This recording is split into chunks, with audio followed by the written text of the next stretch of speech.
The cover-up of this colossal security breach is even more disturbing in light of the additional information showing that China engaged in other election-related activities to undermine my first administration and our 2020 campaign.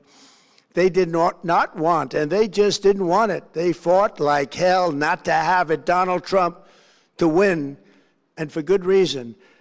As the documents we are releasing show, CIA reporting explicitly stated, and I quote, in mid-2018, the Chinese Communist Party's policy was to leverage all domestic and foreign elements that were opposed to the U.S. president in an effort to reduce the U.S. president's votes and make him resign or prevent his re-election. Isn't that nice?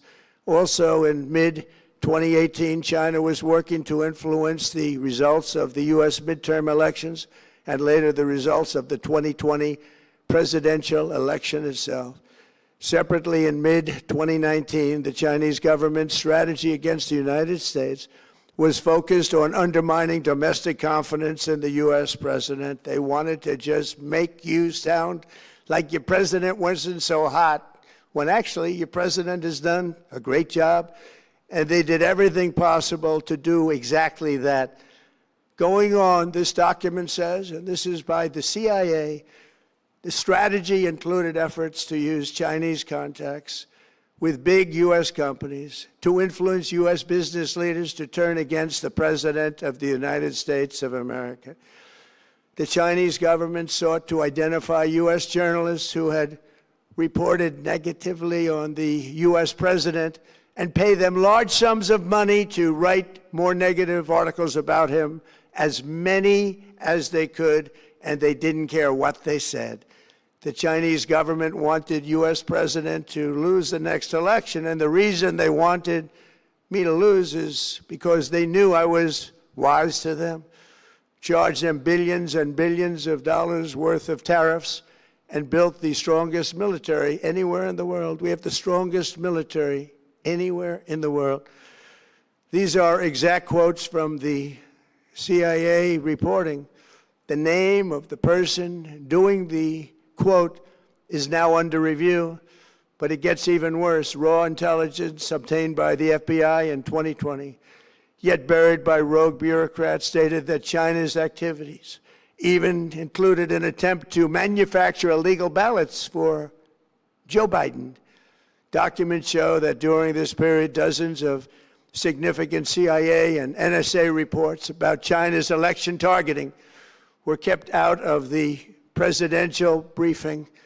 These were briefings I would get almost every day. Everything was kept out that was of importance.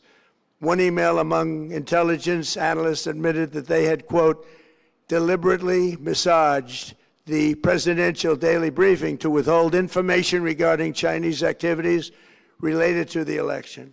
Another official inside the FBI wrote that she was running, quote, a shadow government, unquote, to keep intelligence about China's election meddling from becoming known and to keep it away from the honorable press.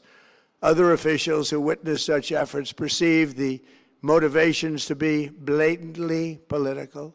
Recently, we found significant numbers of burn bags in formation, and this is a group of bags that were used to destroy information given by President Barack Hussein Obama to be burned. It was supposed to be burned. These bags were supposed to be at a different level by different people, incinerated and checked, but it never happened. Maybe we got lucky. We believe this was not done on purpose, but rather through gross incompetence of the people that were supposed to burn the bags. But the findings are stunning. Today, I'm asking the Office of the Director of National Intelligence, the Department of Justice, the FBI, and the CIA to investigate how and why such crucial information was hidden, to fire those involved in the cover-up, and to file criminal charges, if appropriate, against these people.